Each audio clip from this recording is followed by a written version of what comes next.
my only class.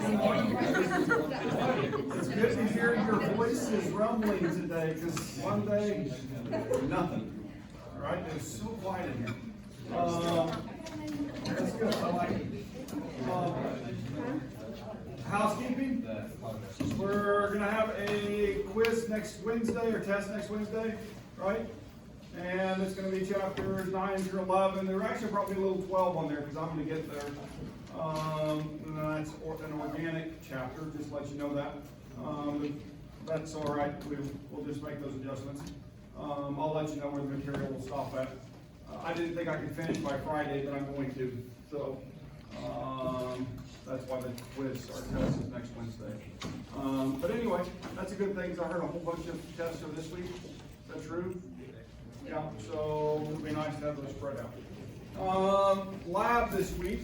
So far, I think the Tuesday group has gotten good results on their reactions to make a key to find an unknown, the identity of an unknown, actually a couple unknowns.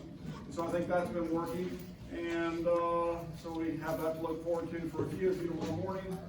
And then anything else going on? Sapling, anybody having struggles with that or need more time? We haven't talked about it in a while. I'll open up chapter 12 and put a deadline on it in the next 24 hours or so. And so just be aware that that's going to show up. And I moved the dates for the chapter 11 and associated learning curves to the test day. I don't know if you noticed that or not, but so that you would have more time to finish it. Anything else? No? The roads are snow packed, right? Most of the main roads have been plowed, but still fully covered. They say it's not going to sunshine today, so it'll probably be tomorrow before they're cleared. I'm not sure it matters to you guys because you can't leave campus, right? But anyway, just to let you know what's going on out there. It's not bad to drive on, so the snow's still dry enough that it's not slippery. It's more squeaky still. You guys know what I'm talking about? Yeah, you can even hear it when you walk on it, right? So it's the same way when you drive, so you brake good and don't spin that much when you're accelerating. So cool? Yeah. Probably won't be a lot of faculty on campus today. Those with four-wheel drives, you feel brave, right? So enjoy it while you can.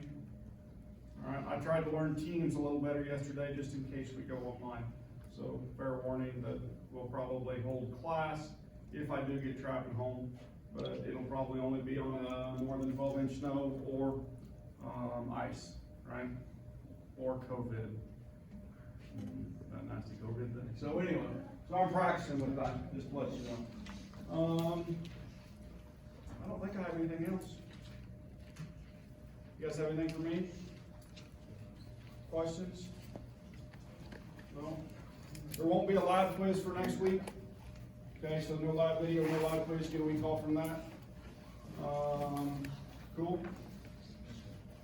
Alright. There was one proposal that got left in the laboratory, and I'm trying to remember which box I put it in. I put it in the return folders for one of your team members, but I can't remember who it was. So if you guys didn't get yours back, note that it is in one of your team member boxes. I'll try to look at that. I'll send an email to the person who I put it in there. Cool? All right, so last time we finished up, we were talking about superconductivity, and we watched a cool video. Yeah, and superconductivity would change the world if we could get that to room temperature. Okay, truly would change the world. Just like other things out there for power production or management or those types of things. Is that kind of seriously in the news right now? Anybody know what's going on in Texas? I've got a couple cousins that live in Plano, Dallas area. My aunt also lives there. And my aunt is the only one of the three that has power right now. Both my cousins are out. My youngest cousin in Dallas, Kathy, has been out of power for 4 days, right? And they're sub-freezing temperatures for them. They're truly in dire need. Does that make sense? Texas has a separate power grid from the rest of the country. And so they also have a natural gas shortage, and everybody, their backup heat is electric. Okay? So they don't have the capacity to power those people. It's kind of scary, isn't it? So, do we still need diversity in the power grid? We do. Okay, I'm not blind to that. Texas is going to make a great case study, isn't it? In terms of what happened with this and what can be done to prevent it in the future. All their solar right now is doing what? Nothing, right? Now their wind power generators are up and going, right? So we have wind right now, so they're getting that form. But it's going to be an interesting story to see what they write about it and how we can avoid this in the future. Okay? Even my daughter has had some issues in Kansas City. So with the extreme colds there, their grid was pushed to the limit and they had rolling blackouts. So, or at least that's what she said it was. And it even affected the college at Rockhurst. So anyway, kind of an interesting story right now to watch the news and listen to that, and then from the science perspective to see where that goes in terms of the future. So you guys, you realize you're getting ready to graduate from college, you're going to be in my adult world, and some of you guys may end up on those careers that are in the power industry and in the power production industry, and especially you engineer types up there. Okay, so if there happens to be a few of you, yeah. So I know that was one area my son as a mechanical engineer looked at. And so anyway, just saying that out loud, that there's some great opportunity there, and you should consider that. All right, the next topic we're going to talk about is zone refining, or just materials. There's just a random set of material slides here. This one's kind of cool. We actually have a student who graduated from here long before I got here. He was a math, chemistry double major, and ended up getting a PhD in chemistry. And he went to work for the national labs in Los Alamos, and his career has been there. He comes to visit. He actually showed up this last semester to see Dr. Easton, who he heard was going to retire, so he just dropped in to visit. He was in the area, and the dean let him on campus to do that. And so anyway, so I got to visit with him for a few minutes. And his career has been spent in materials, and he works experiments very close to absolute zero. Okay? And so he looks at things like superconductivity and so on. But to prep his materials, he was having a conversation one day he visited with one of my classes when he was here in the past, and he was talking about making very pure materials and zone refining and those types of things. Okay? So they would make very pure crystals. Now the way a zone refiner works is that there's a heating area, and then gets to very, very high temperature where the material gels. Okay? Right? And when it gels, then those atoms are free to move. And then as it moves away, it starts to cool, and the impurities are pushed out of the crystal because they're free to move, because they don't fit as well. And so you can actually zone refine multiple times to ultimately get a highly purified end of the cylinder. Okay? And so then you can cut off that cylinder and use that highly purified material to make things like computer chips. Okay? So this is highly used in the germanium silicon world to make chips, because the silicon has to be highly pure with no defects. Now what's interesting is then once you get the highly pure silicon, you actually put defects back into it.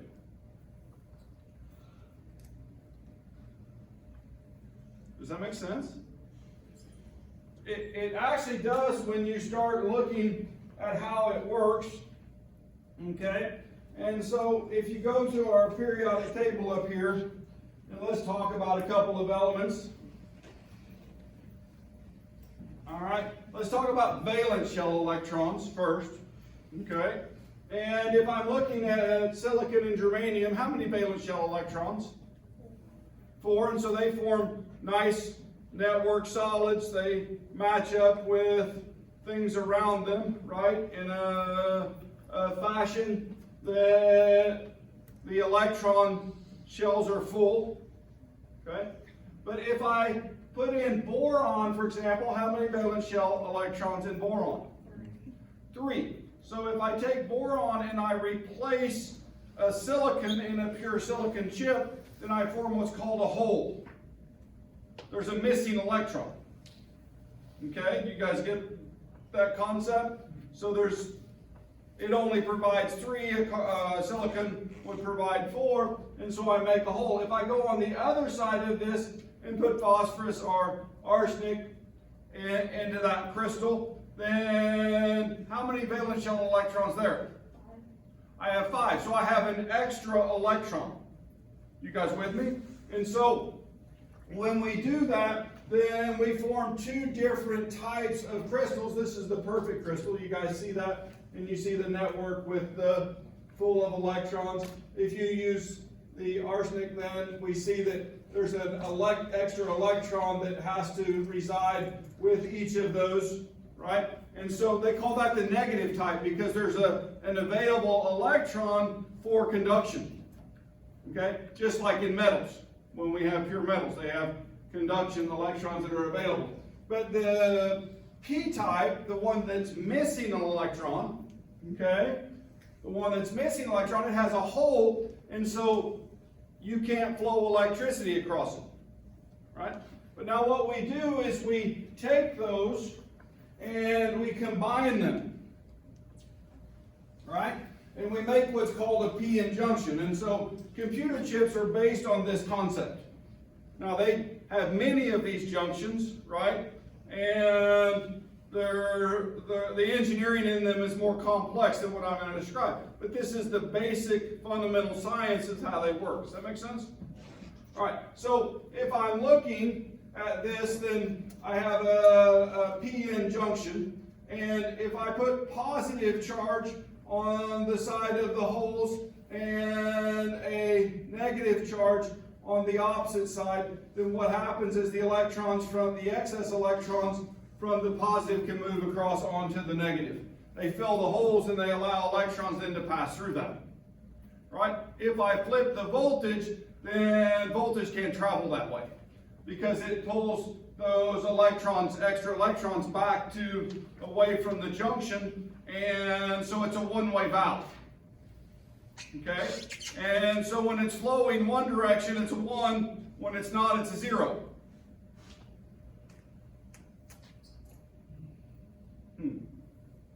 Computing. Okay? Now, as I said, there's more to it than that, but that's the basic concept behind that. Okay? And we can start building devices, right, which work in this fashion. And then, in fact, we can build things like diodes and with materials such as these, we can actually even make solar panels to generate electricity. But anyway, p-n junctions are one-way valves for electricity. Other things, rectifying. We get our electricity here in the classroom from AC, right? But our computers run on DC, right? So we have to have a converter to do that. And well, p-n junction does that because the electricity comes as positive, negative in alternating current, right? And so what happens is you take 2 rectifiers and you put them together, and so when it's going one way, then it stops it. When it's going the other way, it lets it through, and we can actually put all that in phase in the direct current mode. And so it works in that fashion. And then we can convert solar power to electricity. We can detect radio waves, and well, we can do detection of light and generation of light through these things, okay, as LEDs or detectors. In fact, some of our best detectors now utilize this technology, and they can be highly sensitive and very selective in what they see. So anyway, so it's kind of an amazing world. Really, those materials change the world, right? The information, well, I think we're moving definitely from the industrial age into the information age. Would you guys agree with that statement? Yeah. And so, in fact, even the way we manufacture is starting to change. Okay? When my grandparents were alive and working, then everything was done in mechanical factories and those types of things. We do a lot less of that today. Okay? And when we do that, we do it without labor. So it's all robotic now and those types of things. And it's all possible because of this. Even cars are starting to drive themselves. And I can't wait for the air taxis. Have you guys, anybody read anything on those? They're going to be remotely controlled like hovercraft. And they'll have stations where you go, climb into one, and it will fly you to the station where you want to go. Wouldn't that be cool? I think that'd be fun. Sounds hackable. Sounds what? Sounds hackable. Hackable, yeah. Well, it's possible. All things are hackable. So they hacked a water supply down in Florida recently. Did you guys hear about that? Turned up the sodium hydroxide concentration extraordinarily high. Somebody caught it on a screen, and they changed their passwords and everything, and hopefully they got them locked out. But we'll see about that. Anyway, solar cell. So a solar cell is a p-n junction. The photons provide the energy to close the gap, and then electricity moves the electrons literally, and provides the energy for that to happen. And so the flow of electricity goes through the bulb, and so that's an example of a solar cell. Not much good today. It's kind of cloudy. Actually are making some materials that will function on infrared light, which usually doesn't have enough energy to move an electron, right? But they've made a couple of materials that will do that, and they're starting to use it for heat recovery. So like in refrigeration processes off of the compressor and so on, to make those even more efficient than what they are. So the world is changing. All right, I want to talk a little bit about network covalent solids. So we've been talking about different types, ionics and crystals and those types of things. There are some network covalent solids out there that I think are really cool. Graphite and diamond are a couple that I want to talk about, and then we could talk about quartz. But if you'll notice, graphite, you remember sp2 and sp3? Those are hybridization of the atom itself. And when I have an sp2, how many bonds will I have? Or bonding points? I'll have 3, right? One of the bonds, well, there's 3 orbitals, 2p orbitals and an s orbital that combine to make 3 sp2 orbitals, right? And so when I move to sp3, how many bonds? 4 bonds, right? And so when I have sp3, what's the shape of sp3? No, sp3, yeah, I did say sp3. Yes, you're correct, tetrahedral. Whoever said that, I don't know who said that. Did you say tetrahedral? Oh, Jackie did? All right, Jackie said tetrahedral. She's right for sp3. What's sp2? Trigonal planar, right? And so when we start looking at those structures, right? When we start looking at those structures of the materials, then here's graphite. And you see graphite is in sheets that are planar. It's kind of cool, isn't it? But if I go to the next slide, then what I see is that diamond is tetrahedral between those. Right? Is graphite, does it have different properties does graphite have different properties than diamond? And in fact, diamond is a fantastic abrasive because it is what? Super hard, isn't it? What do I put on the tip of my saw blades? Diamond, right? I'll take and manufacture very small diamonds, and I'll put a coating of diamond on my saw blades to make them very hard so they stay sharp much longer. Right, you guys with me? It's common practice. Right? But if I did that with graphite, would there be a different outcome?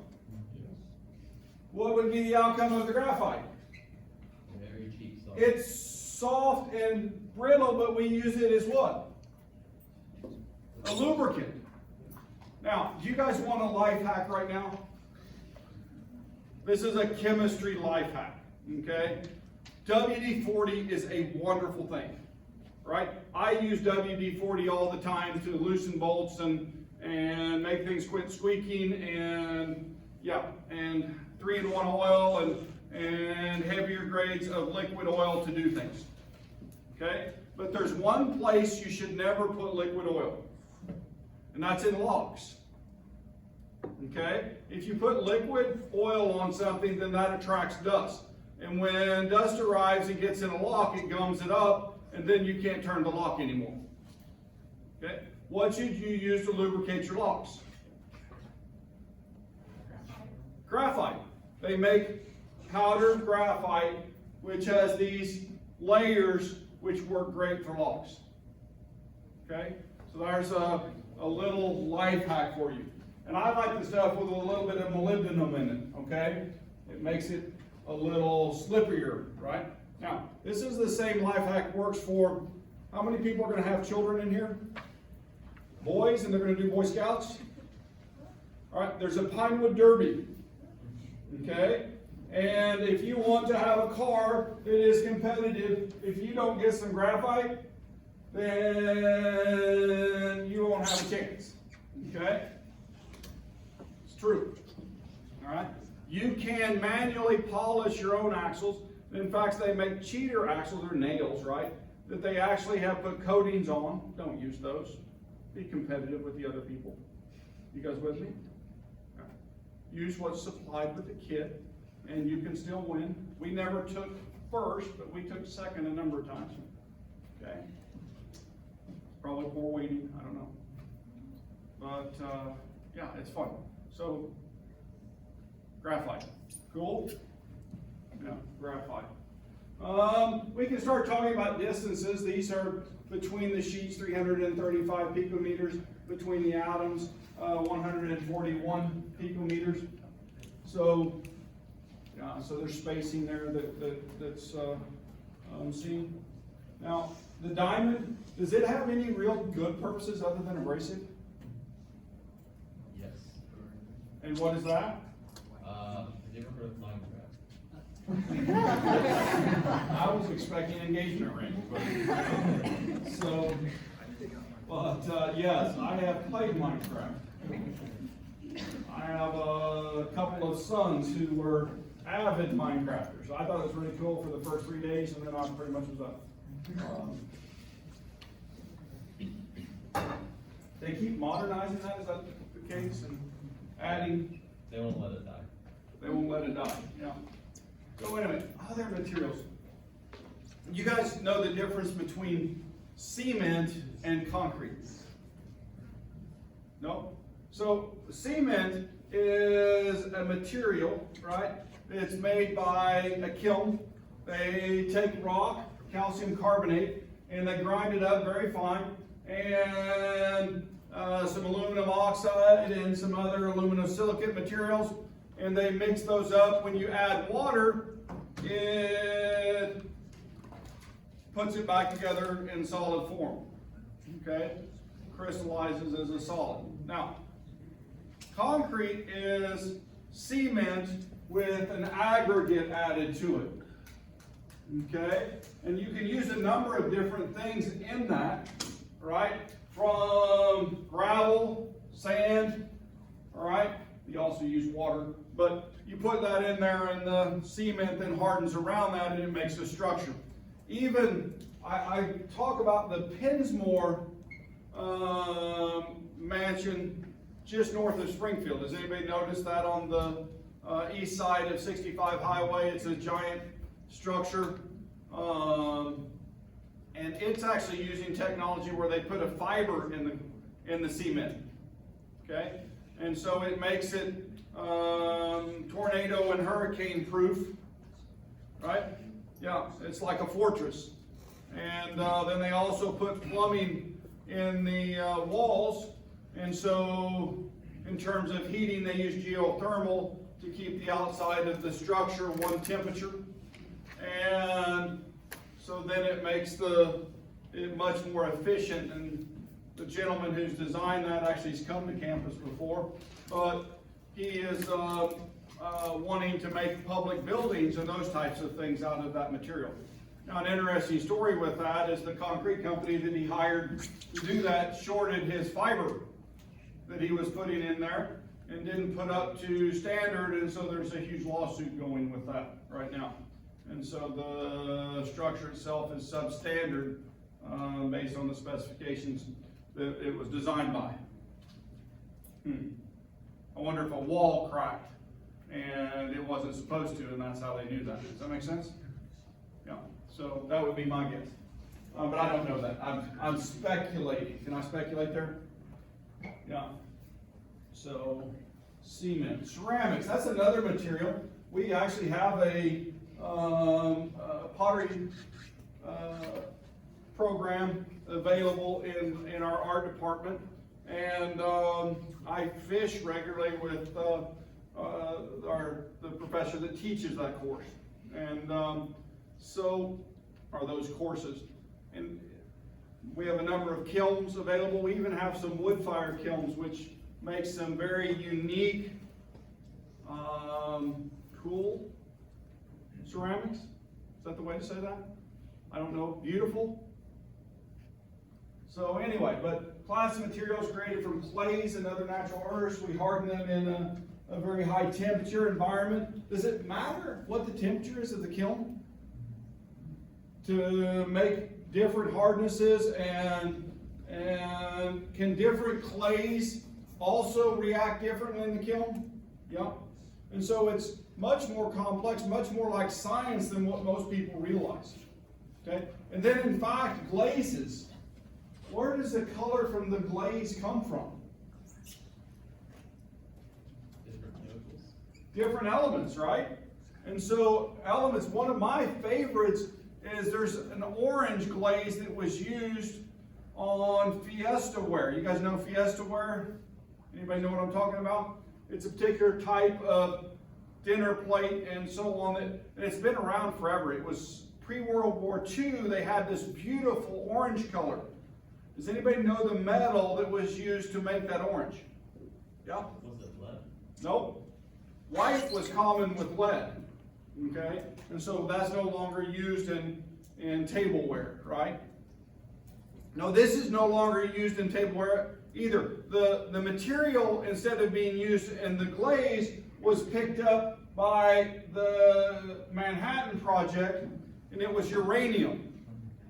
Okay? And we have a couple of those pre-World War II plates. You guys will get to see them later in the spring when we do our lab on radioactivity. Okay? Yeah. And I say that they keep the food hot.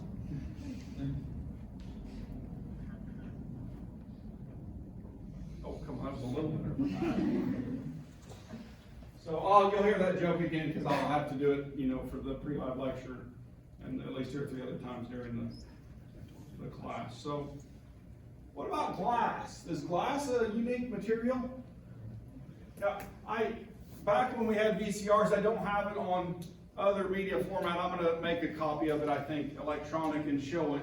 But I have a video that shows soda lime glass and dropping a ball bearing from about 6 feet up, it landing on the soda glass, and the soda glass just shatters, right?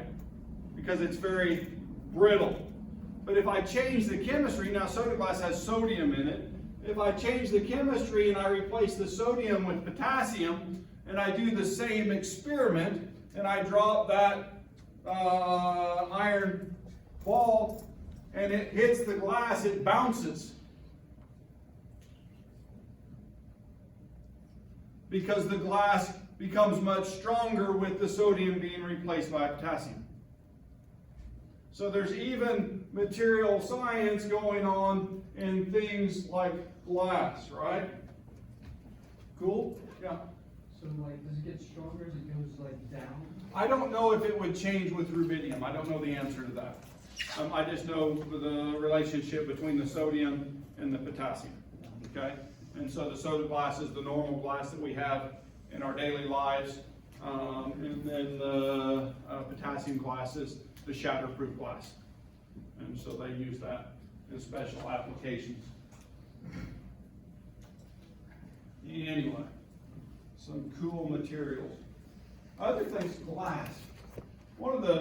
I use some glass fiber optic cables for some of our instruments, okay? Information can move very quickly in the form of light to trigger things, make things happen. And so fiber optics work well for that. I also know my son, for example, has Google Fiber internet in his home in Kansas City. And it is so fast, it's scary, right? It's like you're sitting there with someone when you transfer information. Does that make sense? I thought we were fast on cable down here. Now we're at the end of the line and we're a little slower than we're supposed to be. A little frustrating. You still have to pay full price and you only get half service. Change that when you get into the business. All right, but anyway, they transfer information. In fact, I can communicate with my mother, right? Around the world, information moves so fast in real time, right? I had a conversation last night with her. She is in Australia, just outside of Melbourne. And it's amazing, guys. There is no delay. That's how fast information can move, right? And the electromagnetic spectrum, okay? So lots of information there. All right, cladding, pour glass. The angles here are very important. If that gets bent, right, then information can't go around that corner. So there's an ideal angle. I only know that from experience. Isn't it amazing how experience teaches you things? When I was in graduate school, we had an instrument that wouldn't communicate, it wouldn't inject. It was a gas chromatograph with a mass spectrometer on it, and so it wouldn't trigger. And it had a fiber optic cable to move that information. And so in that, as we were diagnosing it, actually my research advisor found it on the back of the GC was a vent that vented the oven, and the fiber optic cable went right in front of the vent. And have you guys ever seen shrink art? Yeah, so the cable was two-sided. It heated one side of the cable more than the other, and it caused it to go like this, right? And so what he did was took his pocket knives and split the fiber optics where that could be straightened some, and when he did and we straightened that, it fixed the problem. Now I want you to know that 3 times technicians came from Kansas City, where we bought the instrument from, to try to fix that, and nobody ever caught that. And we had it pulled out one day, and we're trying to figure it out. He walks in and saw the bent cable in front of the heating vent, and he says, "Boys, I've got it." And we said, "What?" And he pointed at that, he did that, we fired it up, and it worked. Okay? But I would have never realized that. Does that make sense? So anyway, but he was familiar with fiber optics and how they work, and so he was aware that kink in the fiber optic cable didn't allow that light to move. So anyway, cool stuff, right? Good story? At least a decent one. All right. There are so many different materials we can talk about and that you can study, right? Careers in these cool things, they're really there, but we can do superconductors, semiconductors, LEDs, liquid crystals, amorphous metals, those are fun things. Memory metals. Dr. Easton has some memory metal up in his office, and you can bend it and tie knots in it, and then you change its temperature and it goes back to its original form. It's cool. I mean, I think about glasses and those types of things. When I was a teenager, my last pair of glasses actually had a flexible temple in it, right? And it would spring back into place. But these materials are so much better. When I was a younger person, I mean, twice a year I would break my glasses and have to go get them fixed, right? And now, well, I'm probably gentler on them too, but it's a much different world. Does that make sense? So because of some of these materials that have been made. So I just suggest that you guys look at those things as possibilities for a future. Cool things. Questions on that chapter?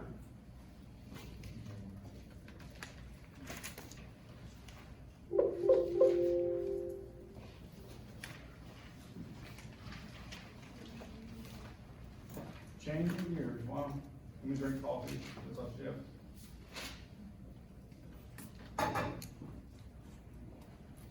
When I say organic chemistry, what do you guys think of? Carbon. Carbon. Yeah, that's a big thing.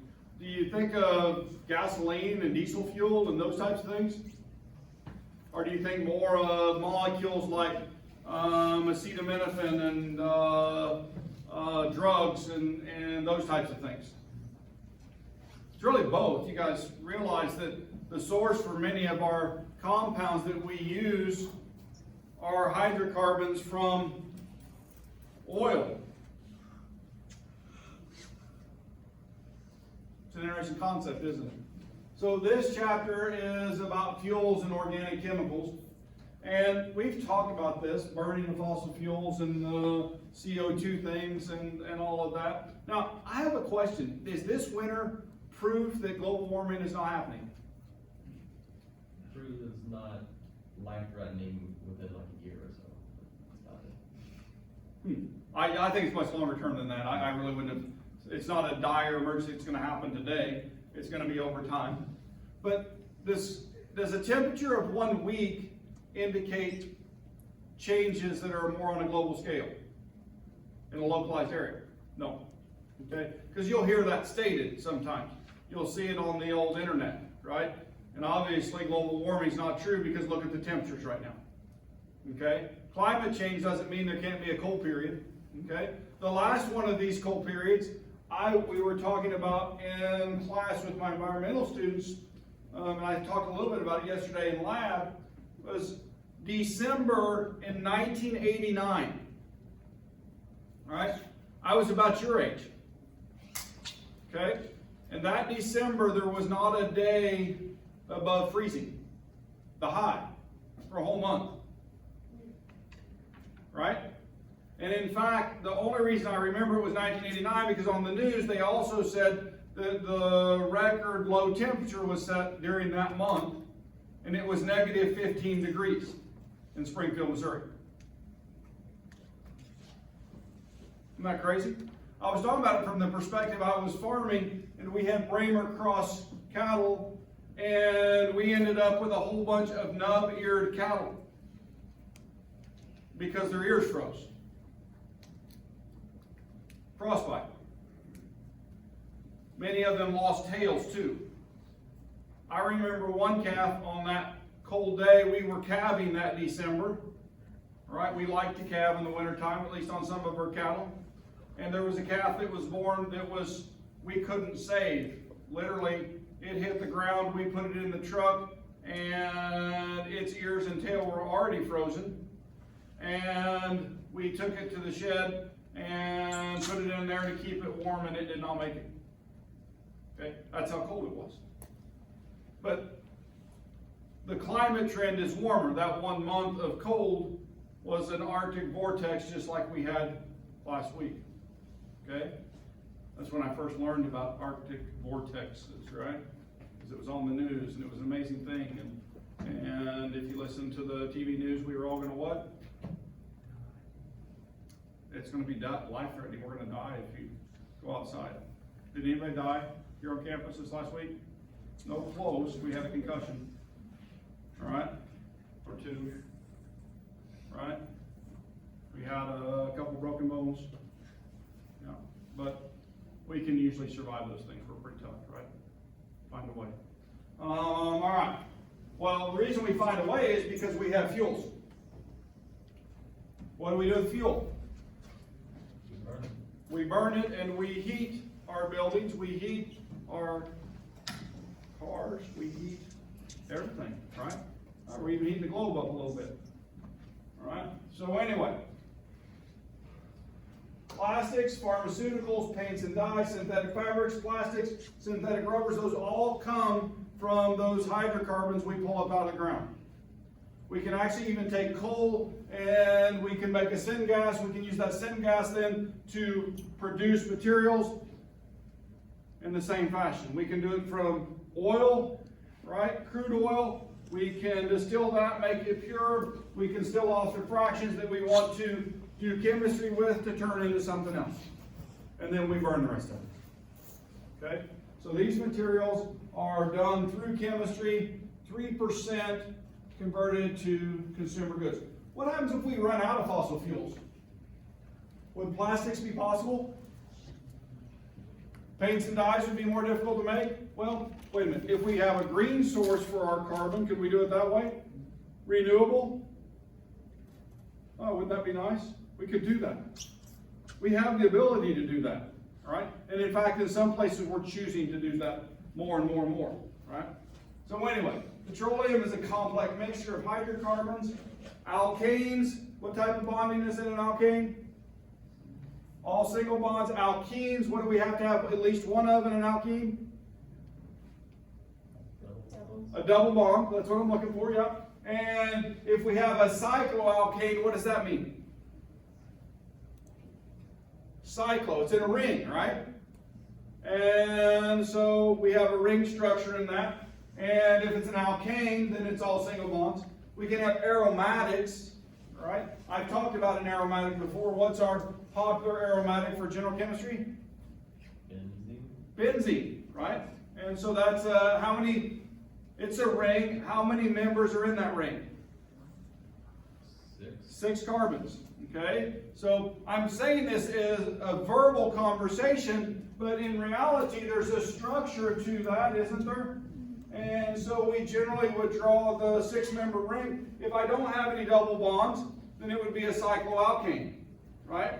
And it would have a different number of hydrogens on it. On each one of these, it would have a hydrogen like that. And then what would the shape be of this ring in terms of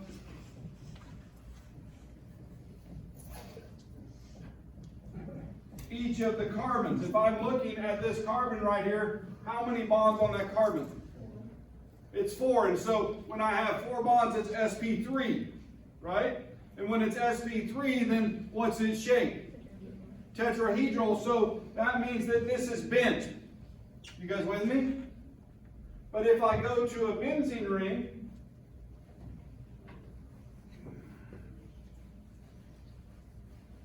oh, that's working really good. I think the ink is frozen on the board.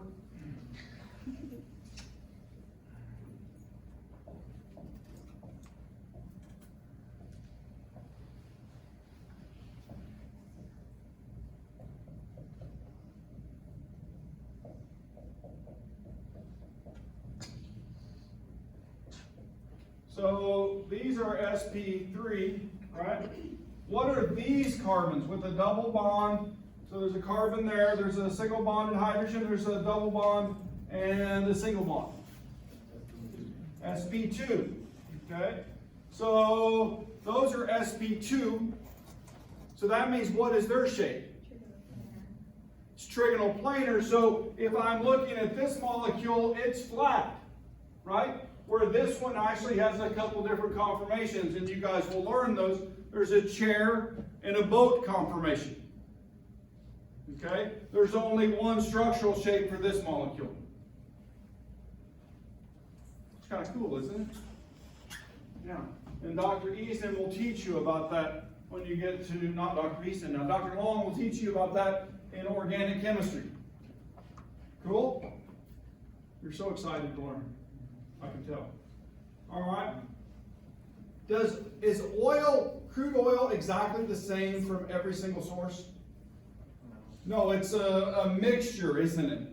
And it's a complex mixture. And so oils from different places have different things in them. Some of them are much higher in sulfur. Some have more metals in them, those types of things. And so realize that that's very variable depending on where you're getting it from. I always think about coals, and the eastern coal is much higher in sulfur. The western coal is much lower in sulfur.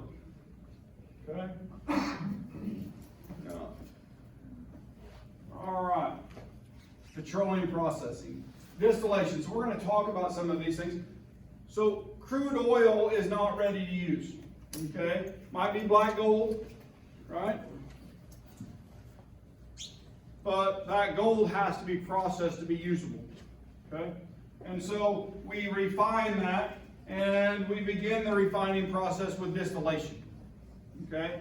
And we have these huge distillation towers that we can do massive amounts of oil. We can do massive amounts of oil.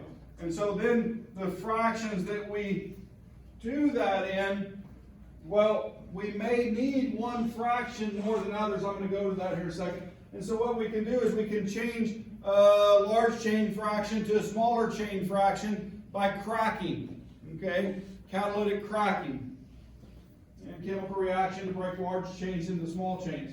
And so, well, because we use so much gasoline, we make a lot of gasoline that way. Other things we can do is we can reform, right, catalyst-wise, to make more branching or rings because they have a higher octane rating than straight chains. Okay? And so in that reforming process, we can increase the octane rating of gasoline. And we'll talk about what octane rating is. All right. In a laboratory, this is a still. Okay? This is what we would use upstairs. If I wanted to distill something, I would have some sort of flask that I could heat in. And so you can see there's a heat jacket right there. I put in the liquid that I want to distill, and it would heat, and it would go up the distillation column. And now there's different styles of these. I can actually even put beads in there, for example, or other materials or structure to help the change to occur. But I put this into the gas phase, and it rises in the gas phase. I monitor the temperature because we know that one material boils at a temperature different than another material, right? And so what happens if I have a two-component mixture in here, I will start heating this, and the one with the lowest boiling point will predominantly come off, especially if I'm condensing it and then reheating it over and over again. Then generally that lighter, lower boiling point material will come off and leave, right? And so then I put it into the condenser and I trap the pure material, right, after I condense it back out. And then when the temperature jumps, then I take this flask off. I would put on the second flask to catch the second material. Or if I just had two components, I would be done. Does that make sense? Which happens a lot in chemistry. We use this a lot. I mean, I can't tell you how much distillation is used to clean things up. Okay? So anyway, so that's a mixture of cyclohexane and toluene. And so the cyclohexane boils first and leaves at 80.7 degrees. All right. When we're doing it for petroleum, all right, this is a distillation tower in a refinery, and you notice that there's a heater down here at the bottom. The hot crude oil comes in, and the light things go all the way to the top, right, where the gases go off. They're trapped there, but then we start condensing things. The temperature drops as we go up the tower, and so there's pans there that, well, they have bell jars on them. The gas goes through that, and if we're at the right temperature at that level of the tower, then the material comes in, hits the bell, condenses, drips out onto the floor, and then it's removed. So the temperatures of each level and the size of the fraction, the C5, C12, C12, C16, C15, C18, C16, C20, and greater than C20s are the still bottoms. Those have another word, they're called asphalt. You guys ever heard of asphalt? Yeah, that's the bottom of the still. I guess we're at the bottom of the lecture, so I will stop and we will pick up distillation again next time. All right?